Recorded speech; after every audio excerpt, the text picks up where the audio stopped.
നമസ്കാരം എല്ലാ പ്രേക്ഷകർക്കും ഹലോ ഡോക്ടറിലേക്ക് സ്വാഗതം. ഗർഭകാലത്തെ പ്രമേഹം ശ്രദ്ധിക്കേണ്ട കാര്യങ്ങളെക്കുറിച്ചും ചികിത്സാ മാർഗങ്ങളെക്കുറിച്ചുമാണ് ഇന്ന് ഹലോ ഡോക്ടർ സംസാരിക്കുന്നത്. നമ്മുടെ സംശയങ്ങൾക്ക് മറുപടി നൽകാൻ നമുക്കൊപ്പം ചേരുന്നത് തൃശൂർ ഗവൺമെന്റ് മെഡിക്കൽ കോളേജിലെ ഒബ്സ്റ്റെട്രിക്സ് ആൻഡ് ഗൈനക്കോളജി വിഭാഗം പ്രൊഫസർ ഡോക്ടർ CR രശ്മിയാണ്. നമസ്കാരം ഡോക്ടർ, ഹലോ ഡോക്ടറിലേക്ക് സ്വാഗതം. നമസ്കാരം ഡോക്ടർ, തുടക്കത്തിൽ തന്നെ ചോദിക്കുകയാണ്, ഗർഭകാല പ്രമേഹത്തെക്കുറിച്ച് അറിയേണ്ടതുണ്ട്. എന്താണ് ഗർഭകാല പ്രമേഹം? ഗർഭിണികൾ പൊതുവെ ശ്രദ്ധിക്കേണ്ട കാര്യങ്ങൾ എന്തൊക്കെയാണ്? ഗർഭകാല പ്രമേഹം സാധാരണ പ്രമേഹം പോലെ ഉള്ളതല്ല. എല്ലാ ഗർഭിണികൾക്കും ഗർഭാവസ്ഥയിൽ പ്രമേഹം ഉണ്ടാവാനുള്ള ഒരു സാധ്യത കൂടുതലാണ്. കാരണം ഗർഭാവസ്ഥയിലുള്ള ഹോർമോൺസ് എല്ലാം വ്യത്യാസം വരും. അപ്പോൾ HP ഹ്യൂമൻ പ്ലസന്റൽ ലാക്ടോജൻ എന്നുള്ള ഹോർമോൺസ്, HCG, അപ്പൊ ഇതെല്ലാം കൊണ്ട് ഗർഭാവസ്ഥയിൽ സാധാരണ ഒരു ഗർഭിണിക്ക് ബ്ലഡ് ഷുഗേഴ്സ് എല്ലാം വ്യത്യാസങ്ങൾ വരും. അവർക്ക് ഷുഗർ വരാൻ, ഡയബറ്റിസ് വരാൻ അല്ലെങ്കിൽ പ്രമേഹം വരാനുള്ള ഒരു സാധ്യത കൂടുതൽ, ഡയബറ്റോജെനിക് എന്നാണ് പറയാം. ഇതുകൂടാതെ നമ്മൾ Indian population, south east Asian population ആണ്. നമ്മൾക്ക് ജനിതകമായിട്ട് നമുക്ക് പ്രമേഹം വരാനുള്ള ഒരു സാധ്യത കൂടുതൽ. അപ്പൊ ഇത് രണ്ടും ഉള്ളതുകൊണ്ട് ഗർഭകാലത്ത് ഇന്ത്യൻ സ്ത്രീകൾക്കെല്ലാം പ്രമേഹം വരാനുള്ള സാധ്യത കൂടുതലാണ്. ഇതിന്റെ ഒരു പ്രത്യേകത എന്താന്ന് വെച്ചാല്, ഗർഭ അവസ്ഥയിൽ തുടങ്ങി സാധാരണഗതിയിൽ ഒരു 5 മാസം 6 മാസം ഒക്കെ കഴിയുമ്പോഴാണ് യൂഷ്വലി സാധാരണയായിട്ട് ഈ ഷുഗറിന്റെ ഈ ഗർഭ പ്രമേഹത്തിന്റെ ആ ഒരു വ്യതിയാനം കണ്ടു തുടങ്ങുന്നത്.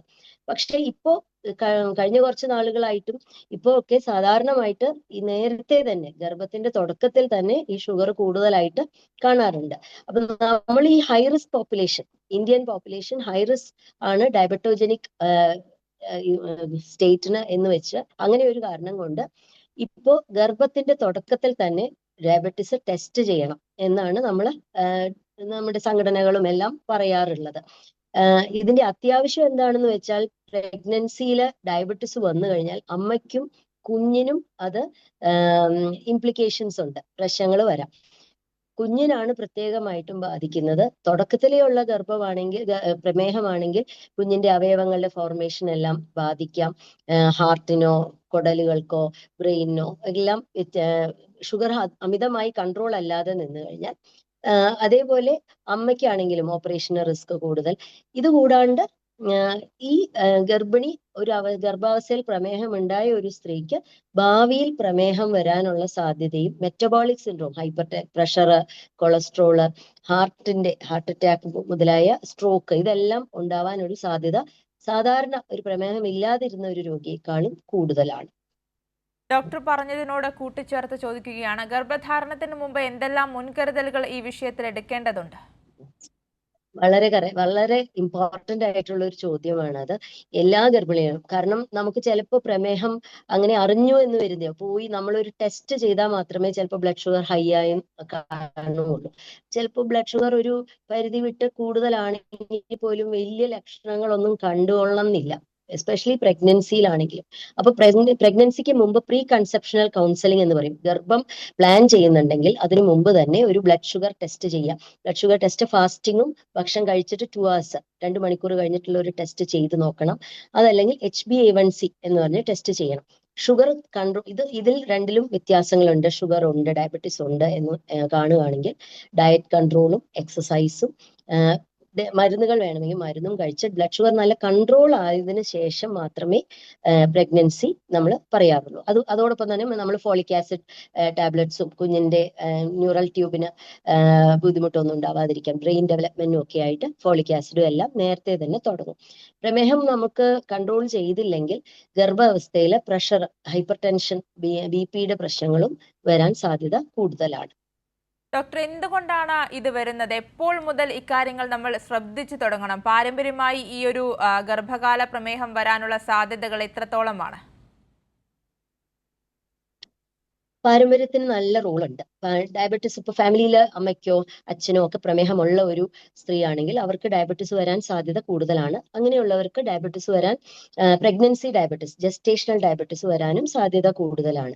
ഇതുകൂടാതെ അമിതവണ്ണം, പോളിസിസ്റ്റിക് ഓവേറിയൻ സിൻഡ്രോം എന്ന് PCOD, നമ്മുടെ ഒരുപാട് കുട്ടികൾക്ക് എന്താ പറയാ അഡോളസെന്റ് ഏജില് പീരിയഡ്സ് ഇറഗുലർ ആവും, വണ്ണം വെക്കുക, ഇങ്ങനെയൊക്കെ കാണുമ്പോൾ PCOD കാണും. ഈ PCODയുടെ ടെൻഡൻസി ഒരു 20 വയസ്സ് കഴിഞ്ഞിട്ടും PCOD, പോളിസിസ്റ്റിക് ഓവേറിയൻ സിൻഡ്രോം എന്ന് പറയുന്ന അവസ്ഥ ഉണ്ടെങ്കിൽ അങ്ങനെയുള്ളവർക്കും പ്രമേഹം വരാൻ സാധ്യത കൂടുതലാണ്. അതേപോലെ അധികം എക്സസൈസ് ചെയ്ത് സെഡൻഡറി ലൈഫ് സ്റ്റൈൽ എന്ന് പറയും, അധികം കായിക വ്യായാമങ്ങൾ ഇല്ലാത്ത പെൺകുട്ടികളാണെങ്കിലും അവർക്കും പ്രമേഹം വരാൻ സാധ്യത. നേരത്തെ പറഞ്ഞ പോലെ നമ്മൾ സൗത്ത് ഈസ്റ്റ് ഏഷ്യൻസ് ആയതുകൊണ്ട് ഇന്ത്യൻ പോപ്പുലേഷൻ തന്നെ പ്രമേഹം വരാൻ സാധ്യത കൂടുതലാണ്. ഓവർ വെയിറ്റ് ആണെങ്കിൽ, BMI കൂടുതലാണെങ്കിൽ.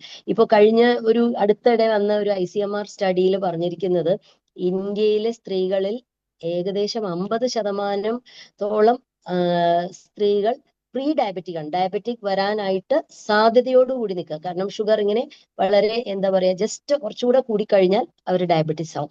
അതുപോലെ ഓവർ വെയിറ്റ് ആണ്, 50% ആൾക്കാർ ഓവർ വെയിറ്റും ആണ്, അമിതവണ്ണം.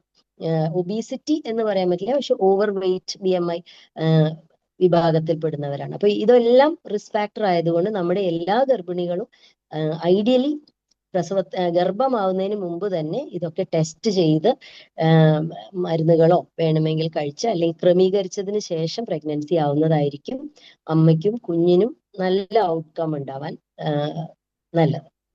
ഡോക്ടർ ഇപ്പോൾ പറഞ്ഞു കഴിഞ്ഞു, എന്നാൽ കൂടി ഒരിക്കൽ കൂടി ചോദിക്കുകയാണ്, എന്തൊക്കെയാണ് ഈ ഗർഭകാല പ്രമേഹത്തിന്റെ ലക്ഷണങ്ങളായി വരുന്നത്? ചില ഘട്ടങ്ങളിലെങ്കിലും ഇത് അറിയാതെ പോകുന്നവരുണ്ടാവില്ലേ?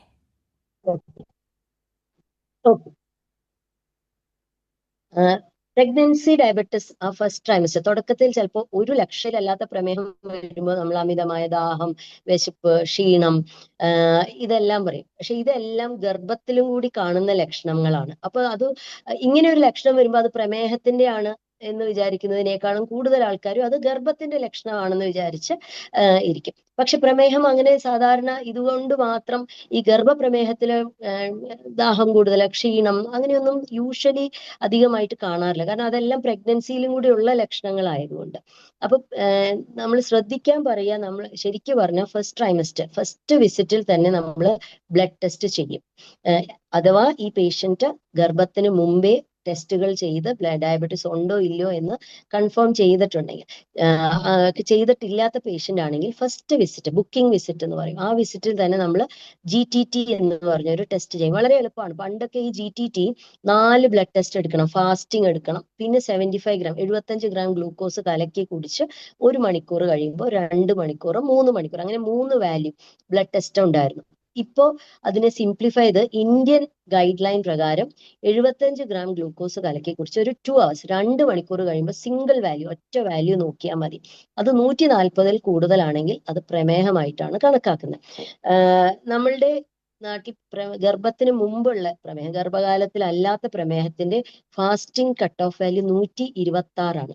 പക്ഷെ ഗർഭത്തില് അത് 95 കൂടുതലാണെങ്കിൽ, ഫാസ്റ്റിംഗ് വാല്യൂ കൂടുതലാണെങ്കിൽ നമ്മൾ അത് പ്രമേഹമായിട്ട് കണക്കാക്കും.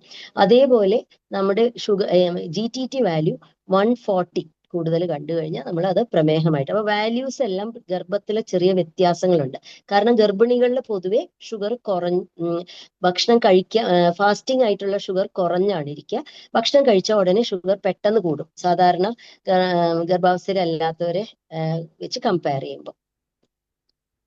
ഡോക്ടർ, പൊതുവെ എല്ലാവരിലും ഉണ്ടാകുന്ന ഒരു സംശയം കൂടിയാണ്, ഇത്തരം സാഹചര്യങ്ങളിൽ ഭക്ഷണ കാര്യത്തിൽ ശ്രദ്ധിക്കേണ്ട കാര്യങ്ങൾ എന്തൊക്കെയാണ് എന്നതിനെ കുറിച്ച് കൂടി. പൊതുവെ നമ്മളുടെ നാട്ടിലെ ഗർഭിണി ആയി കഴിഞ്ഞാൽ 2 പേർക്കുള്ള ഭക്ഷണം, ഒരുപാട് ചോറ് കഴിക്കുക, അങ്ങനെ ഒരു ടെൻഡൻസി ഉണ്ട്. ഇപ്പൊ മാറി വരുന്നുണ്ട്, ആൾക്കാരെല്ലാം കുറച്ചുകൂടെ അവെയറുമാണ്, മാറി വരുന്നുണ്ട്. അപ്പൊ നമ്മൾ പ്രമേഹം കണ്ടുപിടിച്ചു കഴിഞ്ഞാൽ നമ്മൾ പറയാ, സാധാരണ ഫസ്റ്റ് ട്രൈമസ്റ്റർ ആദ്യത്തെ 3 മാസങ്ങളിൽ ഒരു ഗർഭിണിക്ക് അമിതമായ ഭക്ഷണം ആവശ്യമില്ല. സാധാരണ ഒരു നോൺ പ്രഗ്നന്റ് സ്ത്രീയുടെ അതേ കാലറീസ് മതി. സാധാരണ നമ്മൾ പറയാ ഒരു 1800 മുതൽ 2000 കിലോ കാലറിയാണ് ഒരു ദിവസം വേണ്ടത്. അത് തന്നെ മതി, കൂടുതലായിട്ടൊന്നും എക്സ്ട്രാ കഴിക്കണ്ട. പോഷകാഹാരമായിട്ടായിരിക്കണം കഴിക്കണം, ബാലൻസ്ഡ് ഡയറ്റ് ആയിരിക്കണം കഴിക്കുന്നത് പറയും. അത് ഗർഭിണികളിൽ, പ്രമേഹമുള്ള ഗർഭിണികളിൽ നമ്മൾ കാലറി കുറച്ച് റെസ്ട്രിക്ട് ചെയ്യും.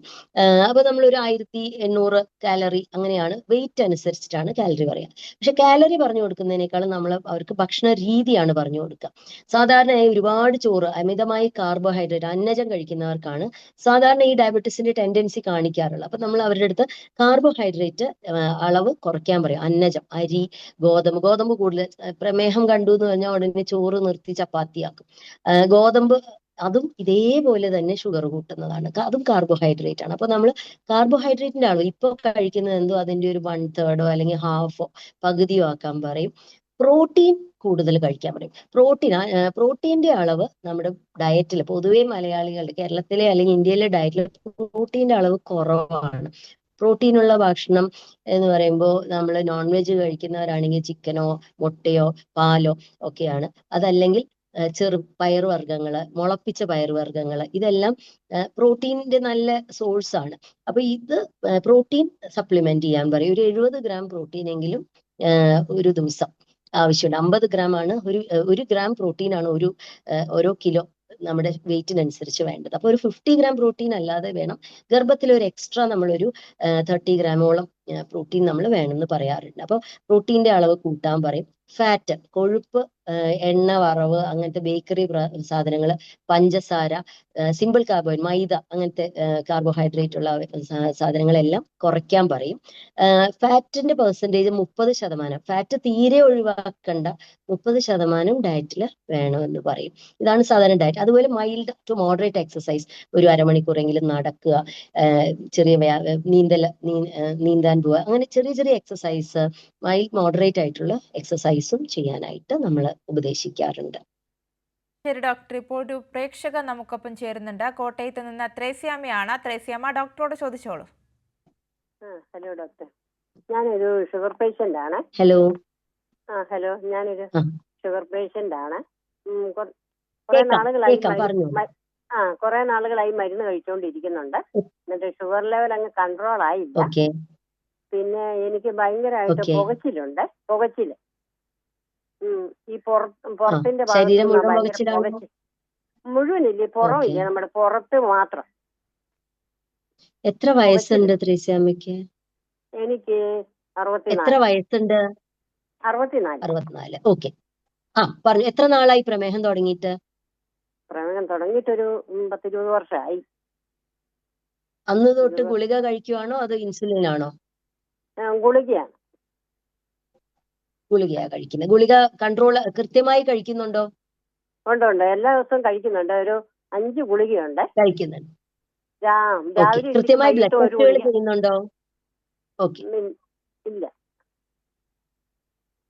ബ്ലഡ് ടെസ്റ്റ് എത്ര നാൾ കൂടുമ്പോഴാണ് ചെയ്ത് നോക്കാറ്? ബ്ലഡ് ടെസ്റ്റ് പിന്നെ നോക്കാറ് ഓരോ ചിലപ്പോ 2 മാസം കൂടുമ്പോഴൊക്കെയാണ് നോക്കുന്നത്. അത് ഡോക്ടറെ കാണിക്കാറുണ്ടോ? കാണിക്കാറുണ്ട്. ഓക്കെ. സാധാരണ ഈ 64 വയസ്സെന്ന് പറയുമ്പോൾ മെൻസസും കൂടെ നിന്ന് കാണും.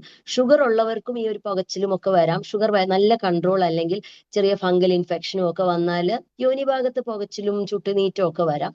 അല്ലാതെ പുറത്തു മാത്രം എന്ന് പറയുമ്പോൾ കുറച്ചൊരു ഈ മെനോപോസിന്റെ ഒരു ബുദ്ധിമുട്ടായിട്ടും വരാറുണ്ട്, ചൂട്, ഉഷ്ണം, പുകച്ചിലൊക്കെ. പക്ഷെ ഇത് കേട്ടിട്ട് ബാക്കിൽ എന്ന് പറയുമ്പോൾ പുറത്താണോ, നടുവിനാണോ ഈ പറയുന്നത് പുകച്ചില്?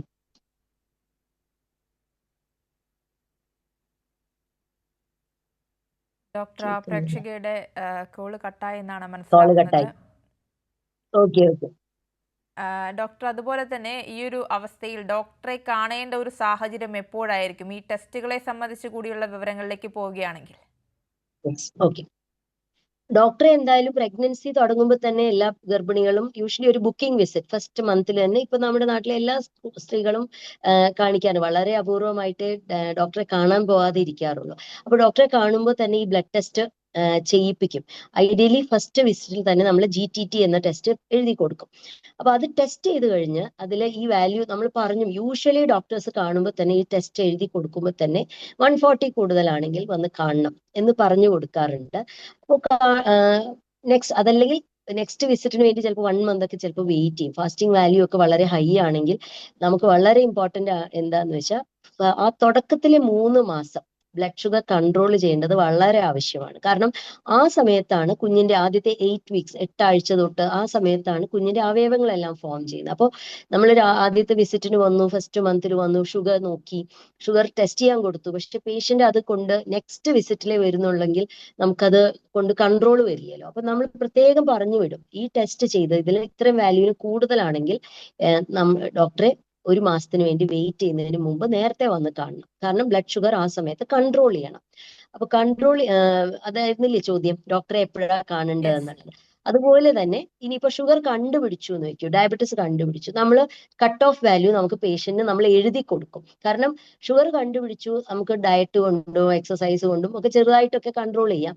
ആയില്ലെങ്കിൽ നമ്മൾ അടുത്ത പടി മരുന്നിലേക്ക് മാറും, ഗുളിക അല്ലെങ്കിൽ ഇൻസുലിൻ. അപ്പൊ അങ്ങനെ വരുമ്പോഴാണെങ്കിലും ഐഡിയലി ഉള്ള കൺട്രോൾ എന്ന് പറയുന്നത് ഫാസ്റ്റിംഗ് 90-ൽ താഴെയും PPBS ഭക്ഷണം കഴിച്ച് 2 മണിക്കൂർ കഴിഞ്ഞിട്ട് 120-ൽ താഴെ. നമ്മൾ നേരത്തെ പറഞ്ഞു ഡയഗ്നോസിസിന് വേണ്ടി 140 140 ആയിരുന്നു കട്ട് ഓഫ്. പക്ഷെ ഇവിടെ വന്നിട്ട് ബ്ലഡ് ഷുഗർ കൺട്രോൾ എന്ന് പറയുന്നത് 90 കുറവും 120. അത് നമ്മൾ ഒരു ബുക്കിൽ ഒക്കെ അവർക്ക് എഴുതി കൊടുക്കും. ഈ വാല്യൂവിന് കൂടുതലാണെങ്കിൽ ഉറപ്പായിട്ടും ഭക്ഷണം കൺട്രോൾ ചെയ്തിട്ടും ഈ വാല്യൂവിൽ കൂടുതലാണെങ്കിൽ വെച്ചുകൊണ്ടിരിക്കരുത്. നെക്സ്റ്റ് വിസിറ്റ് 1 മാസം കഴിഞ്ഞ് കാണിച്ചാൽ മതി എന്ന് വിചാരിക്കരുത്.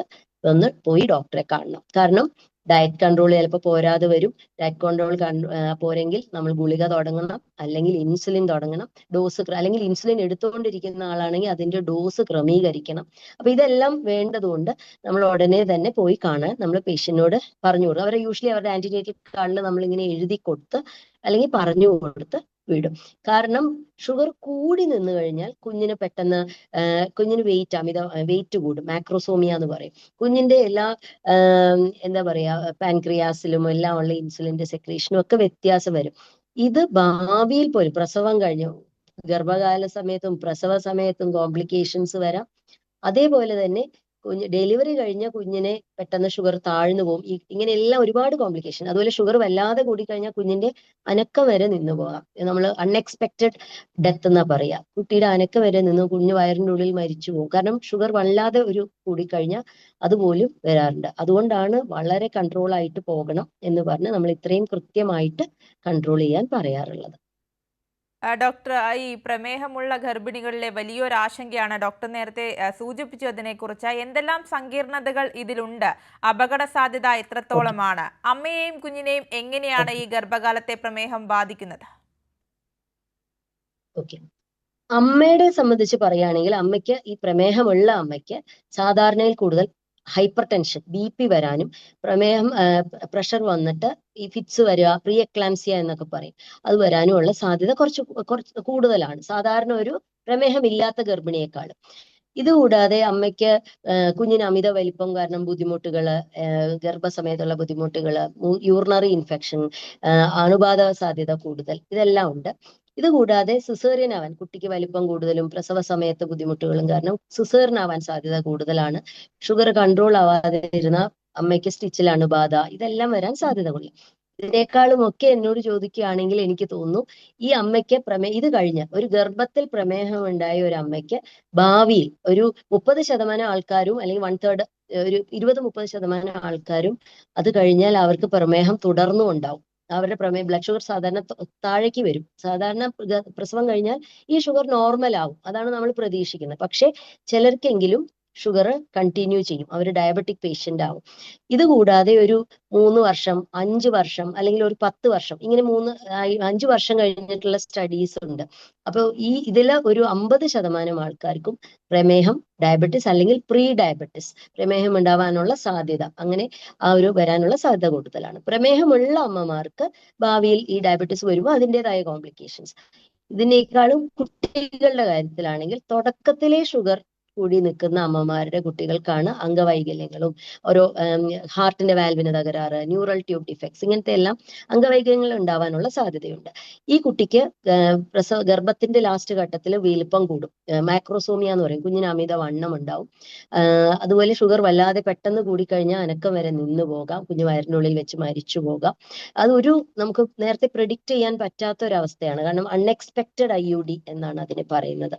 ഇതുകൂടാതെ കുഞ്ഞ് ജനിച്ചു കഴിഞ്ഞാൽ കുഞ്ഞിന് പെട്ടെന്ന് ഷുഗർ താഴ്ന്നു പോവുക, ICUയിൽ അഡ്മിഷൻ വേണ്ടി വരിക, കുട്ടിക്ക് കാൽസ്യം ലെവൽ, മഗ്നീഷ്യം ലെവൽ താഴ്ന്നു പോവുക, അതേപോലെ ടെമ്പറേച്ചർ കൺട്രോള് കുട്ടിക്ക് സാധ്യമാവാതെ വരിക, ഇൻഫെക്ഷൻ വരാനുള്ള സാധ്യത കൂടുതൽ. ഇങ്ങനെ ഒരുപാട് സാധ്യതകളുണ്ട്. അതുപോലെ ഗർഭത്തില് പ്രമേഹം കൺട്രോൾ അല്ലാതെ, ബ്ലഡ് ഷുഗർ കൺട്രോൾ അല്ലാതെ ഉള്ള ഒരു കുട്ടിക്ക് ഭാവിയിൽ ആ കുട്ടി മുതിർന്നു കഴിഞ്ഞാലും ഡയബറ്റിസ് വരാൻ സാധ്യത കൂടുതലാണ്.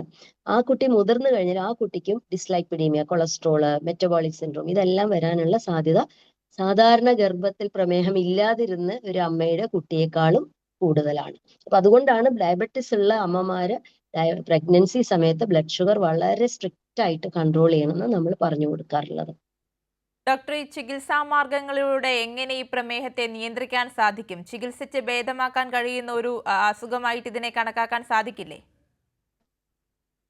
ഡയബറ്റിസ്, പ്രഗ്നൻസിയിലെ ഡയബറ്റിസ് കണ്ടു കഴിഞ്ഞാൽ ഷുഗർ വല്ലാതെ ഒരു ഒരു കുറച്ച് ശതമാനമെങ്കിലും ആൾക്കാർക്ക് ഡയറ്റ് കൊണ്ട് തന്നെ കൺട്രോൾ ആവും. അത്ര വലിയ ഹൈ അല്ലെങ്കിൽ നമ്മൾ ഡയറ്റ്, ഈ നേരത്തെ പറഞ്ഞല്ലോ, ഡയറ്റ് കാർബോഹൈഡ്രേറ്റ്സ് കുറച്ചു, മധുരം കുറച്ചു, വറവ് സാധനം, ബേക്കറി സാധനം കുറച്ച്, ഡയറ്റ് കൺട്രോൾ കൊണ്ട് തന്നെ നമ്മൾ ഷുഗർ കൺട്രോൾ ചെയ്യും. നമ്മൾ അവരോട് ചെറിയ ഫ്രീക്വന്റ് മീൽസ് കഴിക്കാൻ പറയും.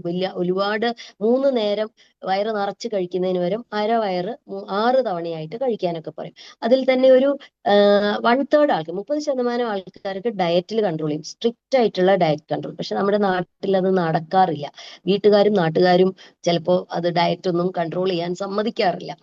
അങ്ങനെ വരുമ്പോൾ ഈ പറഞ്ഞ 90-ൽ കൂടുതൽ ഫാസ്റ്റിങ്ങും 120-ൽ കൂടുതൽ PPBS വന്നു കഴിഞ്ഞാൽ ഡയറ്റ് കൺട്രോൾ ആയിട്ടും കൺട്രോൾ ആവുന്നില്ല എന്ന് ഡയറ്റ് നോക്കിയിട്ടും ആണെങ്കിൽ നമ്മൾ ഒന്നിൽ മെറ്റ്ഫോമിൻ എന്ന് പറഞ്ഞ ഗുളിക സ്റ്റാർട്ട് ചെയ്യും, അതല്ലെങ്കിൽ ഇൻസുലിൻ സ്റ്റാർട്ട് ചെയ്യും. ഇൻസുലിൻ 2 നേരം എടുക്കും. അപ്പം വളരെ സേഫ് ആണ് ഇൻസുലിൻ. ആൾക്കാർക്ക് കുറച്ച് പേടിയുണ്ട്, ഇൻസുലിൻ എടുക്കുമ്പോൾ പ്രശ്നമുണ്ടോ? ഇൻസുലിൻ വളരെ സേഫ് ആണ്. ചെറിയ ഡോസിൽ കൊടുത്തു കഴിഞ്ഞാൽ നല്ല കൺട്രോളിൽ പോകും. അത് കൃത്യമായ അളവിൽ കൃത്യമായ ഡോസ് കൊടുക്കണം.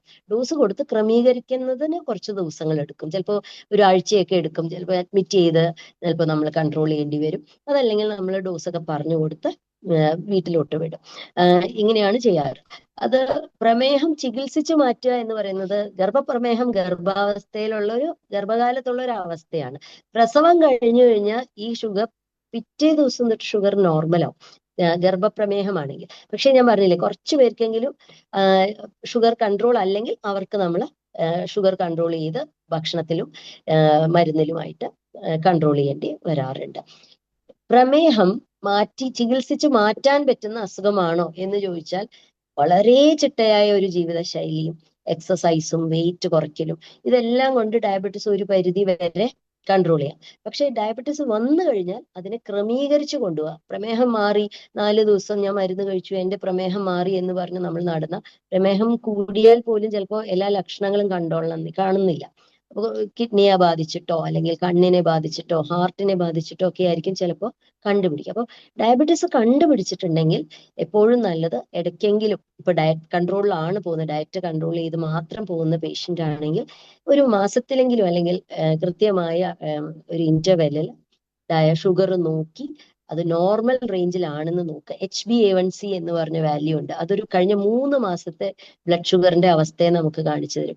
HbA1c 6.5, 6.5 കൂടുതലാണ് ഡയബറ്റിസ് ആണെന്നാണ് നമ്മൾ പറയുക. ഡയബറ്റിസ് ആയിട്ട് കണക്കാക്കണം. അപ്പൊ കൺട്രോൾ ആണ് എന്ന് പറയാൻ HbA1c ഐഡിയലി ഒരു 5. ഇപ്പോഴത്തെ പുതിയ ക്രൈറ്റീരിയ എല്ലാം കുറച്ചുകൂടെ സ്ട്രിക്റ്റ് ആക്കിയിട്ടുണ്ട്. കാരണം HbA1c ഒരു 5.86 ഒക്കെ ആണെങ്കിൽ ഓക്കെ, അതാണ് നല്ലത്. ലെസ് ദാൻ 5.7, 5.8 അതൊക്കെയാണ് ഇപ്പൊ പറയുന്നത്. പണ്ട് നമ്മൾ ഡയബറ്റിസ് ഡയഗ്നോസ് ചെയ്യാനായിട്ട് ഡയബറ്റിസ് ആണ് എന്ന് പറയാൻ 6.5 ആണ് WHO കട്ട് ഓഫ്. മിനിമം 6.5-ലെങ്കിലും താഴെ നിൽക്കുന്നതായിരിക്കും നല്ലത്. ഡയബറ്റിസ് എന്നൊരു അവസ്ഥ നമ്മുടെ ശരീരത്തിൽ വന്നാൽ നമ്മൾ ഇത്രയും കാര്യങ്ങൾ തുടർച്ചയായി ശ്രദ്ധിച്ചു കൊണ്ടുപോകുന്നതാണ് നല്ലത്. ഡയബറ്റിസ് തുടങ്ങുമ്പോൾ ഒരു ലെഗസി ഇഫക്റ്റ് എന്ന് പറയും. ആ പ്രമേഹം കണ്ടുപിടിച്ച ആദ്യത്തെ കുറച്ച് വർഷങ്ങൾ സ്ട്രിക്റ്റ് ആയിട്ട് കൺട്രോൾ ചെയ്ത് കഴിഞ്ഞാൽ, ബ്ലഡ് ഷുഗർ കൺട്രോൾ ചെയ്ത് കഴിഞ്ഞാൽ ഭാവിയിൽ കോംപ്ലിക്കേഷൻസ്, ഇപ്പം കിഡ്നിയിലെ ഫെയിലിയർ വരാം, കിഡ്നിയെ ബാധിക്കാം, നമ്മുടെ ഞരമ്പുകളെ ബാധിക്കാം, ഹാർട്ടിനെ ബാധിക്കാം. ഇതെല്ലാം ബാധിക്കുന്നത് കുറച്ച് വൈകും, അല്ലെങ്കിൽ അത് വളരെ മിനിമം ഇഫക്റ്റേ വരുള്ളൂ. ആദ്യത്തെ കുറച്ച് വർഷങ്ങൾ നമ്മൾ നന്നായിട്ട് കൺട്രോൾ ചെയ്യണം. പക്ഷെ യൂഷ്വലി നമ്മുടെ പേഷ്യൻസ് എന്താ ചെയ്യുക, ഷുഗർ കണ്ടുപിടിക്കും, ആദ്യത്തെ കുറെ നാള് ഭക്ഷണം കൺട്രോൾ മാത്രം ചെയ്യും, ചിലപ്പോൾ ഒരു തവണ കണ്ടു പിന്നെ സ്ട്രിക്റ്റ് ആയിട്ട് നോക്കില്ല, പിന്നെ വളരെ ഹൈ ഷുഗർ ആയി കഴിയുമ്പോഴായിരിക്കും മരുന്ന് കഴിക്കാൻ തുടങ്ങുന്നത്. ശരി ഡോക്ടർ, ഇപ്പോൾ നമുക്കൊപ്പം ഒരു പ്രേക്ഷകൻ കൂടി ചേരുന്നുണ്ട്. പാലക്കാട് നിന്ന് ആൽവിൻ ആണ്. ആൽവിൻ, ഡോക്ടറോട് ചോദിച്ചോളൂ. ഹലോ, പറഞ്ഞോളൂ. ഫീഡിങ് പ്രോബ്ലംസ് ഉണ്ട്, അതെന്താണ്? എന്താ കേട്ടില്ല കേട്ടോ, സോറി. ഫീഡിങ്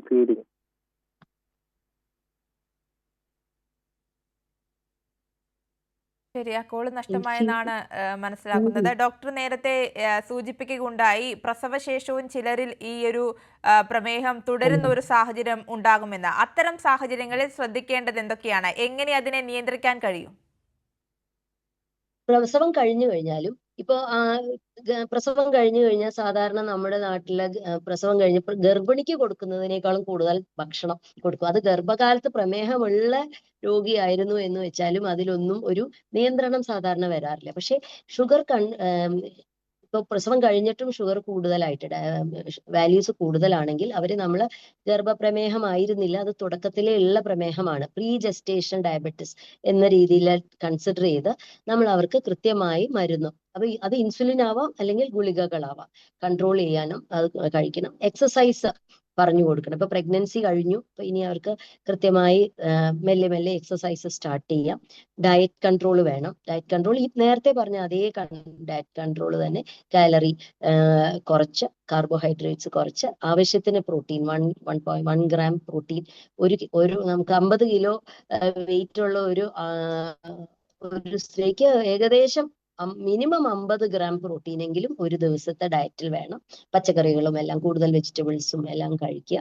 ഇതെല്ലാം പറഞ്ഞു കൊടുക്കാറുണ്ട്. കൃത്യമായി ഡോക്ടറെ കാണിക്കാൻ പറയും. ഞങ്ങൾ ഗൈനക്കോളജിസ്റ്റുകൾ യൂഷ്വലി പ്രസവം കഴിഞ്ഞ 1.5 മാസം കഴിഞ്ഞ് ചെക്ക് ചെയ്ത് വരാൻ പറയാറുണ്ട് ഇവിടെ. അത് കഴിഞ്ഞ പ്രമേഹം നമ്മൾ ഫിസിഷ്യന്റെ അടുത്തേക്കാണ് വിടാറ്, കൺട്രോളിൽ. പിന്നെ കാരണം പിന്നെ പ്രസവം കഴിഞ്ഞു പോയി കഴിഞ്ഞാൽ 1.5 മാസം കഴിഞ്ഞ് ചെക്കപ്പ് കഴിഞ്ഞാൽ യൂഷ്വലി പിന്നെ അവർ നമ്മളുടെ ഒരു ഗൈനക്കോളജി കൺസൾട്ടേഷന് വരാറില്ല, അടുത്ത ഗർഭമാകുമ്പോൾ അല്ലെങ്കിൽ ഒബ്സ്റ്റട്രീഷനെ കാണിക്കാറില്ല. അപ്പോൾ നമ്മളൊരു ഫിസിഷ്യന്റെ കൺസൾട്ടേഷൻ ചെയ്യാറുണ്ട്. പിന്നെ ഒരു ഫിസിഷ്യനെ കൃത്യമായി കാണിച്ച് വീടിന്റെ അടുത്ത്, എപ്പോഴും ദൂരെ ആയിട്ട് വരുമ്പോൾ നമ്മൾ എപ്പോഴും പ്രിഫറബിളി വീടിന്റെ അടുത്ത് തന്നെയുള്ള ഫാമിലി ഹെൽത്ത് സെന്ററിലോ പ്രൈമറി ഹെൽത്ത് സെന്ററിലോ ഉള്ള ഫിസിഷ്യനെ കാണിച്ച് ഷുഗർ കൃത്യമായി കൺട്രോൾ ചെയ്യാൻ പറയാറുണ്ട്. ഡോക്ടർ, നമ്മളിപ്പോൾ പറഞ്ഞുകൊണ്ടിരുന്നത് ഗർഭകാലത്തെ പ്രമേഹത്തെ കുറിച്ചാണ്. മുൻപേ പ്രമേഹമുള്ള ഗർഭിണികളാണെങ്കിൽ എന്തൊക്കെ കാര്യങ്ങൾ ശ്രദ്ധിക്കേണ്ടിയിരിക്കും ഈ ഗർഭകാലത്ത്? മുൻപേ പ്രമേഹമുള്ള രോഗികൾ ഗർഭമാവുന്നതിന് മുമ്പ് തന്നെ ഒരു 2 മാസം മുമ്പേ തന്നെ വന്ന് ഡോക്ടറെ കണ്ട് ഈ ടെസ്റ്റുകളെല്ലാം, ഷുഗർ എല്ലാം വെൽ കൺട്രോൾഡ് ആണ്, HbA1c നോർമൽ റേഞ്ച് ആണെന്ന് കണ്ടതിന് ശേഷം മാത്രം പ്രഗ്നൻസി പ്ലാൻ ചെയ്യാൻ പാടുള്ളൂ എന്നാണ് പറഞ്ഞു കൊടുക്കാറ്. അതേപോലെ ആ 2-3 മാസം മുമ്പേ തന്നെ നമ്മൾ ഫോളിക് ആസിഡ് ടാബ്ലറ്റ് സപ്ലിമെന്റേഷൻ കൊടുക്കും. ഇതുകൂടാതെ വൈറ്റമിൻ ഡി ലെവൽസും നമ്മളൊന്ന് നോക്കാറുണ്ട്. വൈറ്റമിൻ ഡി ലെവലും വളരെ കുറവാണെങ്കിൽ ഈ കോംപ്ലിക്കേഷൻസ് എല്ലാം കൂടാൻ സാധ്യതയുണ്ട്. ഇതേപോലെ തന്നെ ചെറിയ പ്രായം തൊട്ടുള്ള ഷുഗർ ഡയബറ്റിസ് ഉള്ള കുട്ടികളാണ് പ്രഗ്നൻസി ഇപ്പൊ പ്ലാൻ ചെയ്തു വരുന്നതെന്ന് വെച്ചാൽ അവരുടെ റീനൽ, കിഡ്നിയുടെ അവസ്ഥ, ഹാർട്ടിന്റെ അവസ്ഥ, കണ്ണിന്റെ അവസ്ഥ, കാരണം ഈ ഡയബറ്റിക് നെഫ്രോപ്പതി, റെറ്റിനോപ്പതി ഇതെല്ലാം ഈ അവയവങ്ങളെ ബാധിച്ചിട്ടുണ്ടോ എന്നറിയണം. കാരണം അങ്ങനെയെല്ലാം ഉണ്ടെങ്കിൽ പ്രഗ്നൻസി ചിലപ്പോൾ വളരെ കോംപ്ലിക്കേറ്റഡ് ആവും. അപ്പൊ അങ്ങനെ പ്രഗ്നൻസി ചില അവസ്ഥയിൽ പ്രഗ്നൻസി ഇപ്പൊ ആവുന്നത് നല്ലതല്ല എന്നും പറഞ്ഞു കൊടുക്കാറുണ്ട്. ശരി ഡോക്ടർ, സമയപരിമിതി കൊണ്ട് ഞാൻ ഇടപെടുകയാണ്. ഗർഭകാലത്തെ പ്രമേഹം ശ്രദ്ധിക്കേണ്ട കാര്യങ്ങളെക്കുറിച്ചും ചികിത്സാ മാർഗങ്ങളെക്കുറിച്ചുമാണ് ഹലോ ഡോക്ടർ ഇന്ന് സംസാരിച്ചത്. നമ്മുടെ സംശയങ്ങൾക്ക് മറുപടി നൽകിയത് തൃശൂർ ഗവൺമെന്റ് മെഡിക്കൽ കോളേജിലെ ഒബ്സ്റ്റട്രിക്സ് ആൻഡ് ഗൈനക്കോളജി വിഭാഗം പ്രൊഫസർ ഡോക്ടർ CR രശ്മിയാണ്. നന്ദി doctor. Thank you. Hello doctor പൂർണ്ണമാകുന്നു. നമസ്കാരം.